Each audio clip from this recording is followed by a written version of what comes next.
Hello everybody, it's CJ Fox. Welcome back to another video. If you're new to the channel, feel free to like and subscribe to the channel to help me continue to grow.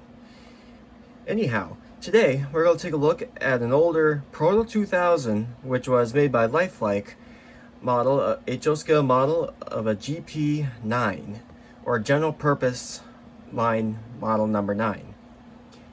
Now this particular engine, number 4537, is a real prototypical engine that still exists today and has had actually kind of an interesting career. Now for the history of it, she was built in January of 1957 and served for the Canadian National pretty much her whole career. And there's a couple of photographs which I'll show right here throughout the earlier parts of her career as she was built as a GP9. However, sometime in the either 90s or 2000s, she was modified to be a GP9 RM, which they basically took the nose, the short hood, basically took from being a high hood to a low hood, and added the windshield all right here. And other than that, she looks almost identical. The rest of the body looks pretty much as it was when she was built back in 1957. And here are some photos of her, of what she looks like nowadays.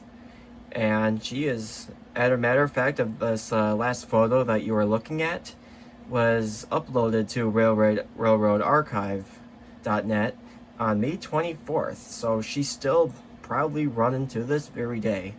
Now, for a little fact about her original configuration of GP9, of which for my models, I have quite a few GP9s and one GP7 currently, though I'll do a different video for the other GP9s that I own, as they all have different histories to their particular engines as well. Anyhow, the GP9 it first started out in production in 1954 and ran until 1959, made by the General Motors Electromotive Division.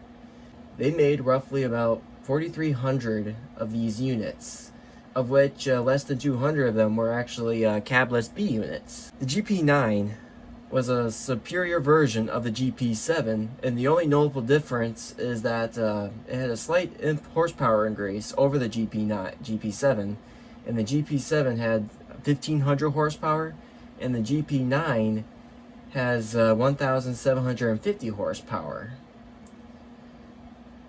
And a weird kind of fact is that EMD stopped production of the GP9 in 1959, but Canadian production stopped in 1963. And besides this particular unit that's still in service, there's still plenty other GP9s run by Canadian National and other smaller railroads that still use these fantastic locomotives. They are known for their reliability and dependability. Now, to go over some details on this model here, Proto 2000 back in the day, they really set the standard for model railroading. The amount of detail that you get for the low price, you can see why these Proto 2Ks are sought after, especially if you look on eBay. Now, this particular model is kind of special, is that despite it being older, this is equipped with QSI sound decoder, so it does have DCC and sound. And you can see all the beautiful details, the marker lights. You can see the individually applied grab irons. Even this little plank comes down, like gangway, that you can get onto another engine or onto a freight car. Run along down your train. You got these little windows that were applied by the previous owner.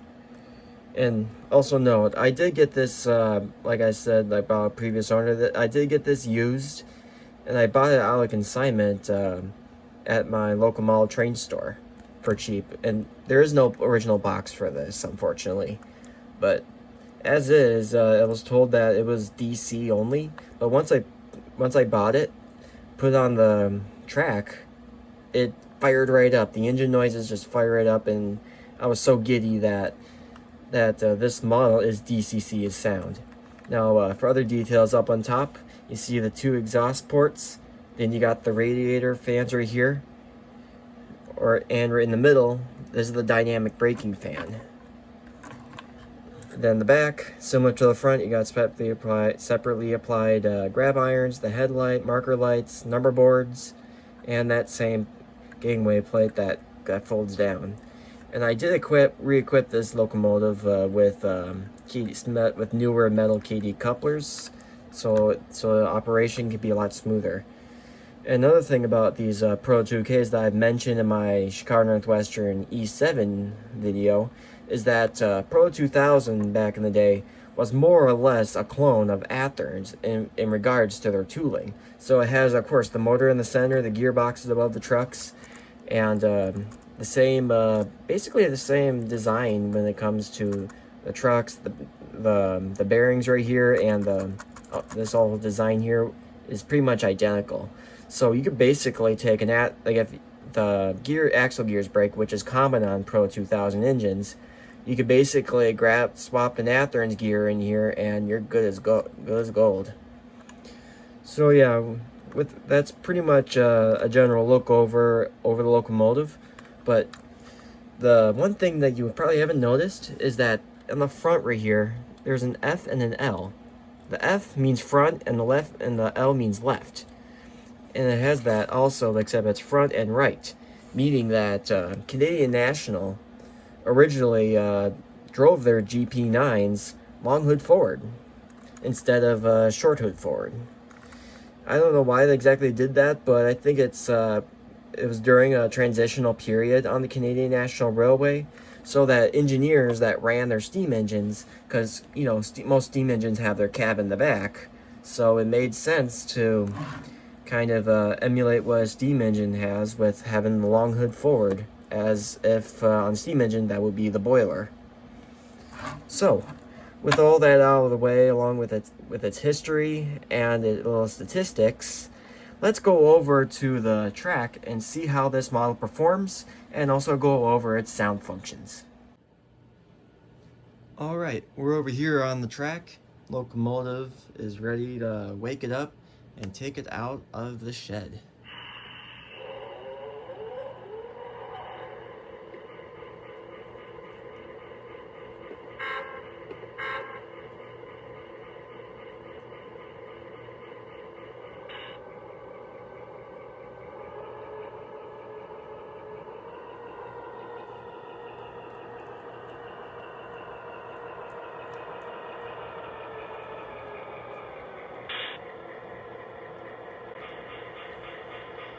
Alright, so now that the locomotive is now out of this shed, let's go over the basic functions. Now, function number 1 is the bell.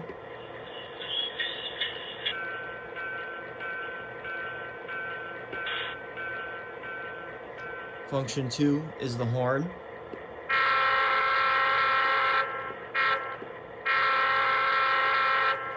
Function 3, I'm not sure what that is, but it does make this sound, which I believe that's a coupler noise.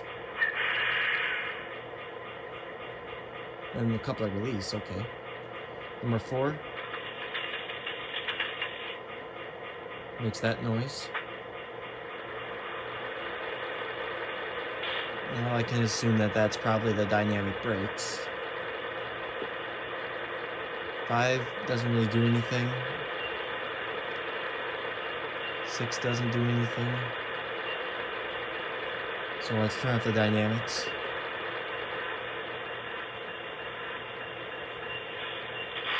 So, that's kind of a general synopsis of the sound functions with this locomotive. Anyhow, I have a couple of cars over here in the yard, over there on the other side of the left side of the, no, not my left side, the right side of the camera. So let's go over to the yard and pick up some cars.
As you just saw in the last couple of clips, this Locomotive model, it runs fantastic.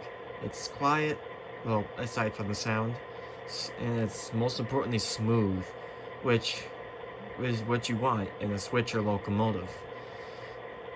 It can even do as slow as a crawl as about right around here. And not quite. Yeah, my controller's a little bit old, but that is the slowest it can do. And notice how smooth it is. Let's go backwards. It's even slower. It's kind of, there we go. Yeah, it's been a while since I last ran this model. But since I've owned it, it's been a fantastic runner. And it pairs well with my Burlington Northern GP9 twins that I am soon to review for both of them. And in the next video, when I make a review video of those Burlington Northern twins, since they're twins, they can actually pair up. And it just happens to be so that this Canadian National unit also matches up with those. And what I mean by matching up, it refers to when a model locomotive speed matches another locomotive, so you can double head them without any pushing or shoving or any other kind of mess that you would not want. You know, this is pretty much the end of this model review, and I'll go into more detail about these particular engines in the Burlington Northern Twins video. So this has been CJ Fox. I hope you have enjoyed this video. And if you can find one of these locomotives, whether any kind of railroad, any Pro 2000 GP9, either with DC, DCC, or with DCC and sound like this model, they are a very good buy, and they can last you a very long time, just like this particular engine has lasted me ever since I bought it about a year ago. And hopefully I'll have more years to come. And also, I forgot to mention, this model in itself is actually about 20 years old. So, with that being said, this has been CJ Fox. I hope you liked this video. Don't forget to comment, like, and subscribe if you want to. It really helped my channel. So, I'll see you guys later. Bye-bye.